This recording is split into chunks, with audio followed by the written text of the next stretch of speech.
Hi friends. Actually பார்த்திங்கன்னா நம்ம tank symmetry டேங்கில் வந்து பார்த்திங்கன்னா ஷார்க்கு, பெரிய ஷார்க்கு கொண்டு வந்துட்டோம். இதுக்கு முன்னாடி சொல்லியிருந்தோம், நம்ம அதை கொண்டு வந்துட்டோம். ஒரு பிளாக்கு, ஒரு ஒயிட்டு ஷார்க்கு, பெரிய ஷார்க்கு. இப்போ வந்து ஒயிட் என்ன விட்டாச்சு.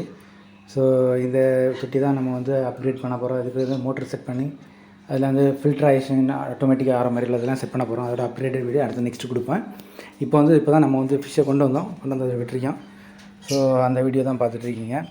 இதுக்கப்புறம் இது கூடவே வந்து பார்த்திங்கன்னா ஒரு பிளாக் ஷார்க் இருக்குது. அது இதோட கொஞ்சம் சைஸ் சின்னது. ஆனால் இது வந்து ஒயிட் வந்து ரொம்ப பெருசு சைஸ். அது பார்த்திங்கன்னா அதுவும் ரெண்டுமே சேர்ந்து விட்டோம். இப்போ அதை தான் இப்போ பார்க்குறீங்க. பார்த்திங்கன்னா நான் ஒயிட்டு, அதுக்கு கீழே வந்து பார்த்திங்கன்னா பிளாக் உள்ளே கிடக்கும். ஸோ பிளாக் என்ன வருது பார்த்திங்களா அடியில். ஸோ அதுவும் வந்து இதோட கொஞ்சம் சின்ன சைஸாக இருந்தாலும் அதுவும் சைஸில் பெருசு தான். 2 ஷார்க்கும் இப்போ இது ஷார்க்கு என்ன ரெடி பண்ணது. இனி இதில் நம்ம வந்து மோட்டர் செட் பண்ணி ஃபில்ட்ரேஷன் ஆட்டோமேட்டிக்காக வர மாதிரி இவ்வளோ செட் பண்ண போகிறோம். அதோட அப்டேட் வீடியோ நெக்ஸ்ட் கொடுப்பேன். சரியா? ஓகே ஃப்ரெண்ட்ஸ், வீடியோ பிடிச்சிருந்தால் லைக் பண்ணுங்கள். அப்படியே நம்ம சேனலை சப்ஸ்கிரைப் பண்ணுங்கள். Thank you friends.